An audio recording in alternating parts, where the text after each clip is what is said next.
The seventh sign that we're going to explore now is the sign of the beginning of autumn, of fall, and it's Libra. Libra being an air sign, because it's the beginning of autumn or of fall, it is a cardinal sign, and it is yang. So this is what you want to put in the under headline of your index card, and on top you want to write Libra, Venus or Yang Venus or outer Venus, like outgoing Venus, and the 7th house / DC, descendant. That's the west horizon.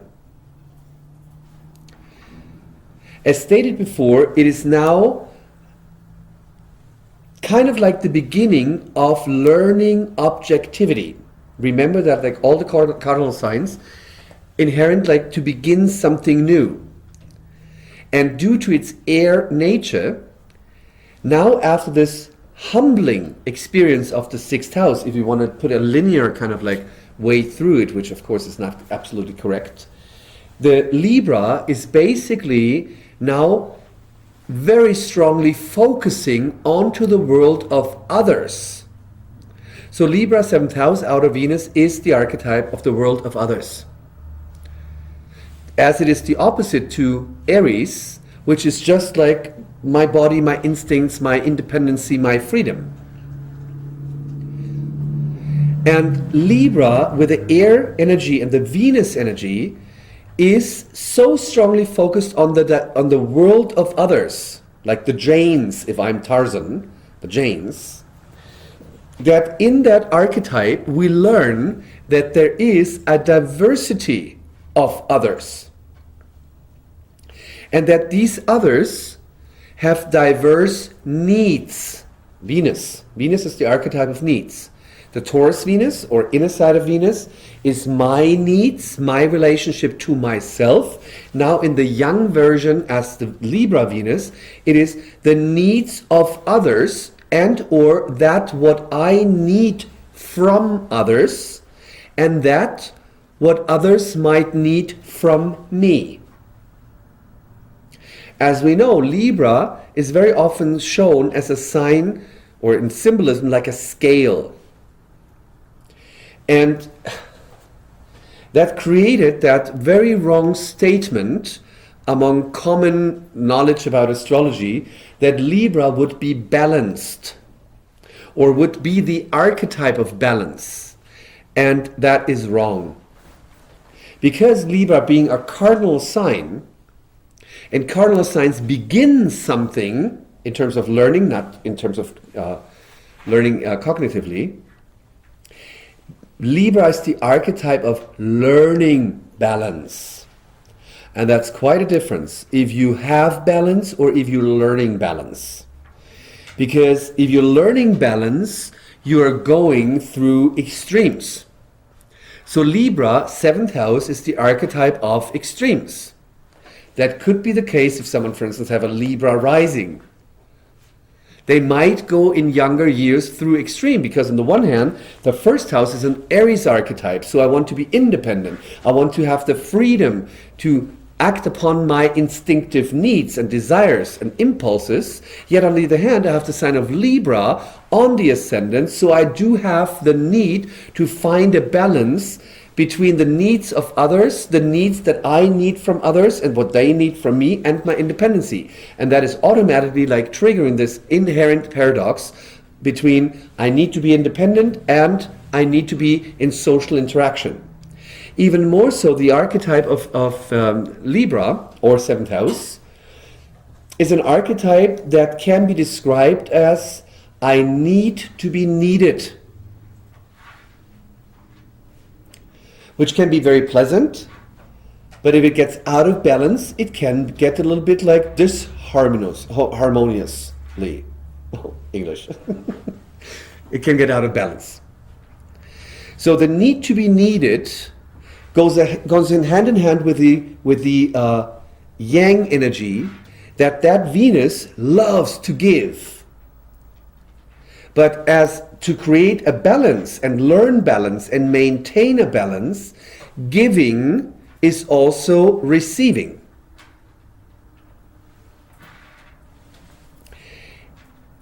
So what I've seen from an astrological point of view, in that like archetype of giving, if there's an imbalance, there's either the imbalance that has more of a tendency from Libra to ditch a little bit into the Virgo balance, into the Virgo giving. Meaning there's a giving to the others, but it might be driven by a sense of inferiority / eventually guilt. Like, oh look, I have a gift for you. Am I the good guy now? This kind of thing. Or good girl. Or it tends to something go to the other sign, the other neighbor sign, Scorpio. I give you a gift, but there's a hook in the pie. And whenever I need you, I'm just going to pull on the string and have you, make sense? So it is not it would be a manipulative giving. It would be like, to put you in a kind of like you owe me.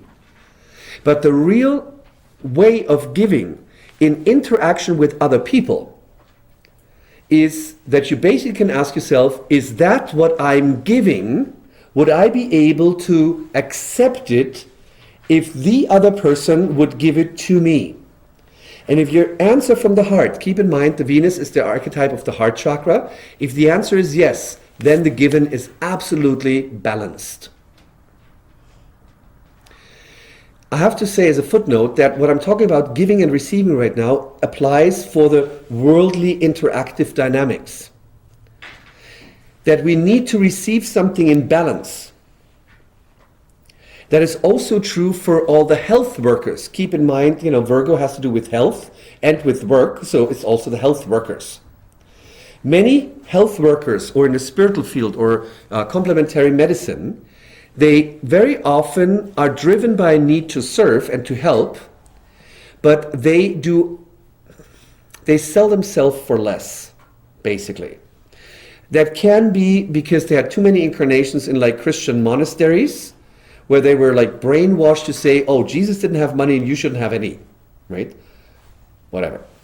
But what is important is, especially when you're in service with other people and you're doing healing work, health work, service of this kind of helping to improve other people by your service, you need to give the client or the other person the opportunity or the right to give you something balancing in return. Because otherwise, your client or the one who received your service might feel not in balance with you or even guilty. Like I have a very good colleague who's great in like kinesiology. So when I feel like some of my energies got like blocked or like twisted, I go to him and he always gives me his professional treatments in his professional office for free.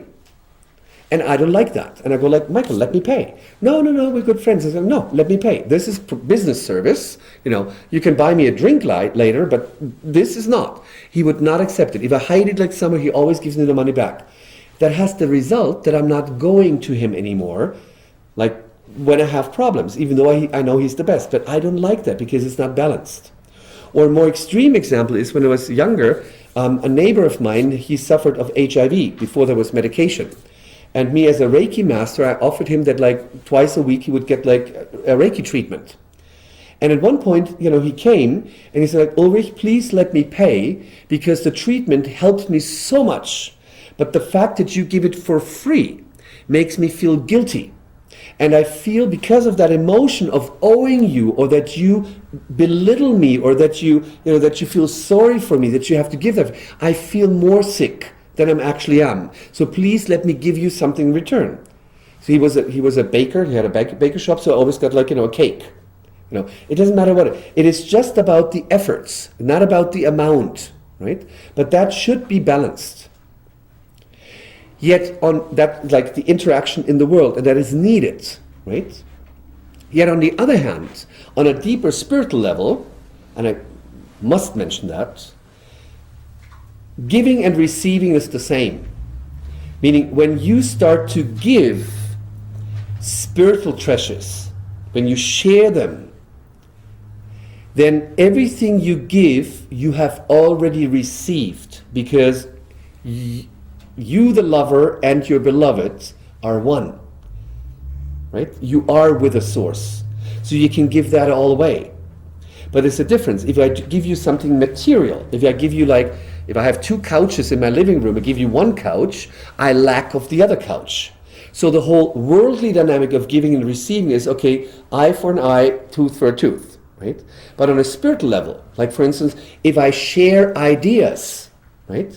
The more, what I'm doing right now, I'm like revisiting my teachings, which I haven't been teaching in a long time, at least not in English.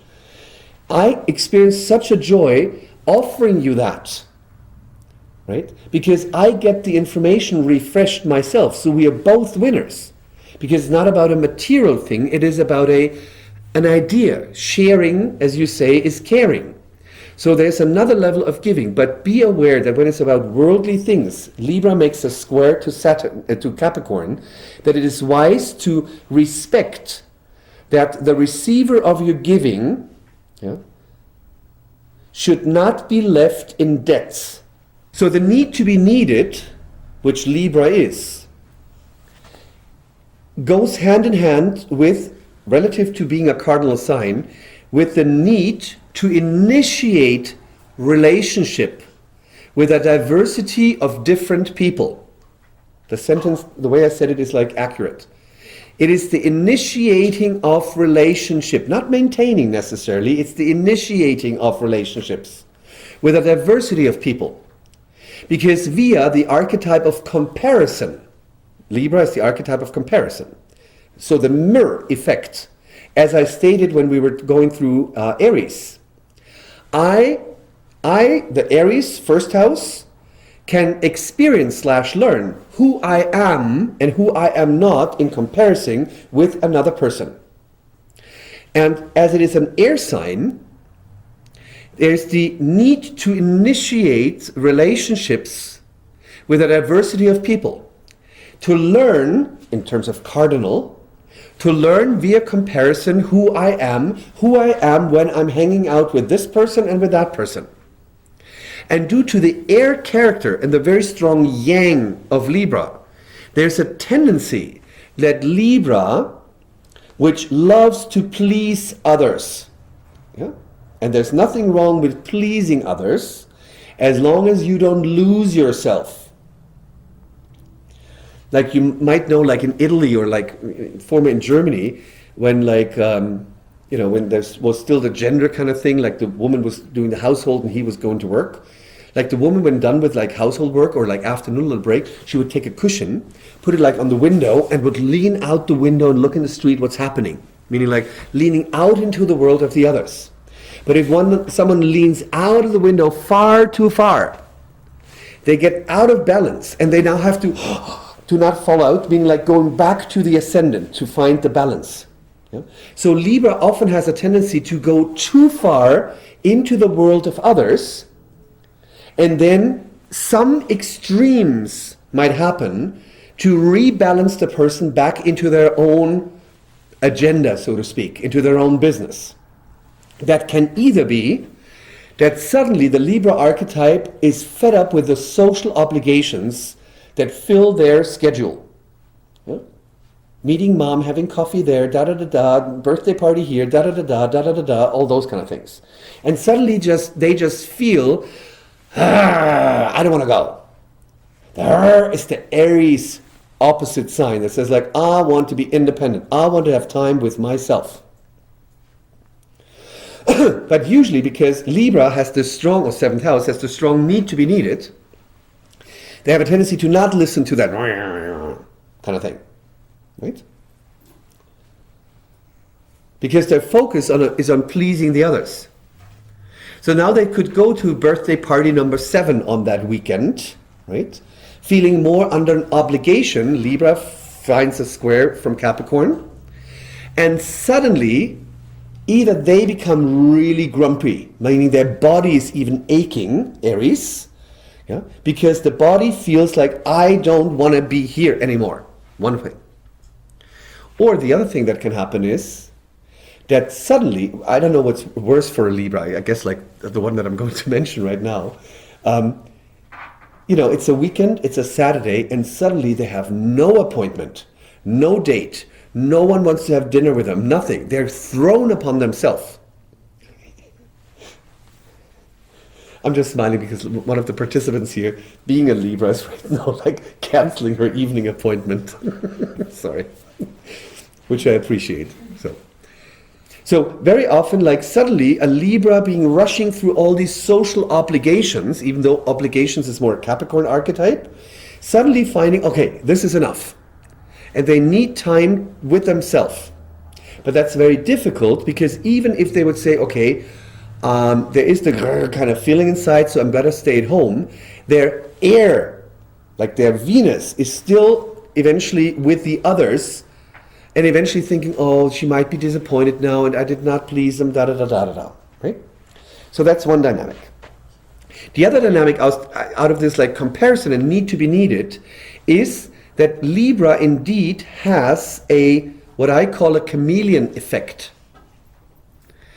Meaning there is the need to initiate relationship with a diversity of others. Or as my father always says, the zoo of God is large. Meaning we have lots of species hopping around, right? So let's say the typical Libra archetype would like meet on a bus, yeah, or in a whatever, let's say on a bus, a musical director, right? And oh, this is so interesting, totally into that, like hanging out there.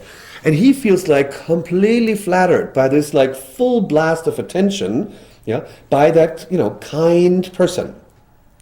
So they go have dinner, and suddenly that Libra person morphs into like the musical admirer. Everything is about musical. Everything is about musical, right? Or let's say classical music or whatever, right? And now a week later, they stay kind of in touch, but it's all about initiating relationship, not necessarily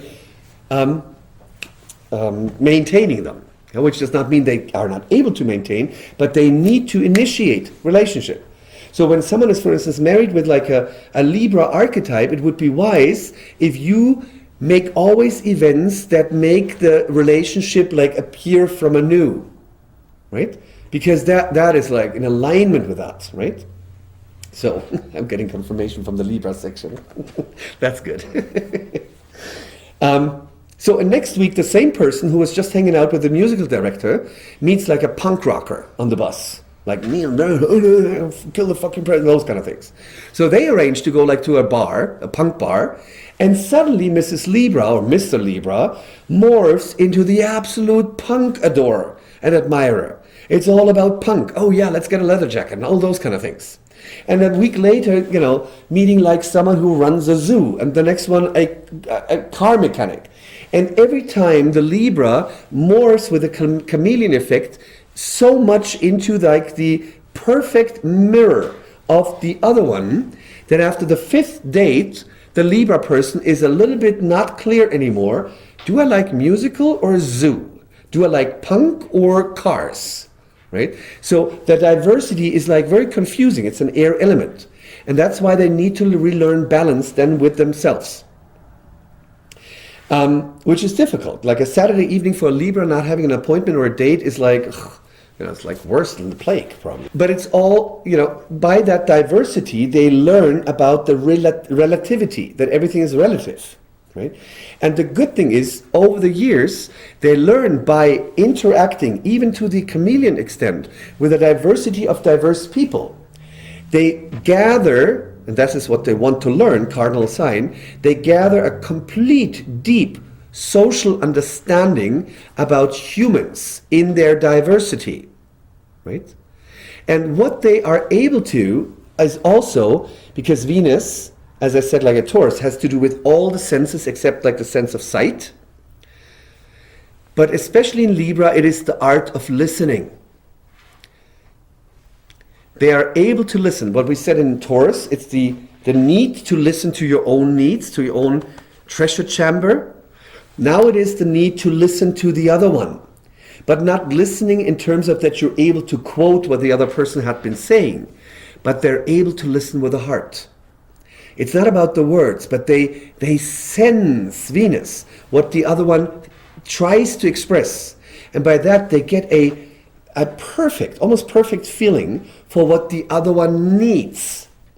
And with their need to be needed, their need to love to please, they are the perfect, the absolute perfect, givers. A birthday gift from a Libra is master tailored. It is, and you go like, how did you know? Oh, I was just listening. I just knew, that's really amazing, right?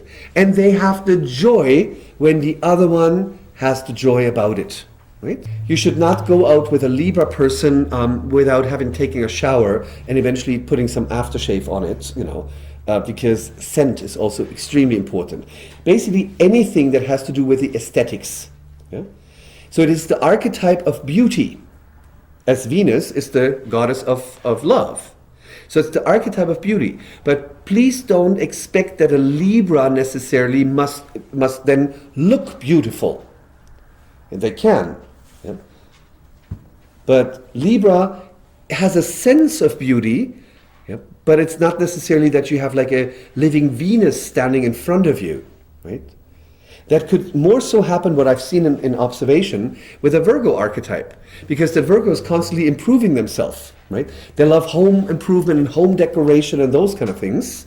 Yeah? So basically, the Virgo, when it goes to a date, yeah, or the Virgo emphasizes a little bit more the look of beauty based on that sense of lack or like having to improve, whereas the Libra's beauty in the first place is not the visual one, but it's more the beauty of giving the heart to the other one, to understand the other one. What the Libra has within itself too, relative to that very strong yang need to be needed, is a tendency combined with the archetype of extremes, that they in relationship might go through extremes in relationship. What I'm trying to say is like the archetype of I need to be needed can be taken to the extreme that leads to codependency. If I'm like a Leo archetype and I have a Libra girl that reads every desire of my heart and my lips and puts it in the most beautiful aesthetic, well-timed square to Capricorn, well-timed moment to give me. Yeah? I go like, oh my God, this gal is great, right? So, I tend to then want this Libra girl to stay, and I might play, not with bad intention, but I might play into that need that Libra stays with me, right? Might. Yeah? That can work, because these two signs have a sextile with it. But there are other ways. There's also the codependency that the Libra person, after some experiences of not so balanced relationships, or after a too much giving, have now a need to receive. Or in order to avoid codependency, that codependency where they become the satellite spinning around the Leo or Sun energy, they might also work with a thing that we call in psychology the alter ego,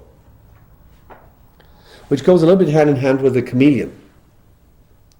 So they either, not in conscious ways, but just it happens, they either go into the dynamic of overly identifying with their opposite and becoming their alter ego.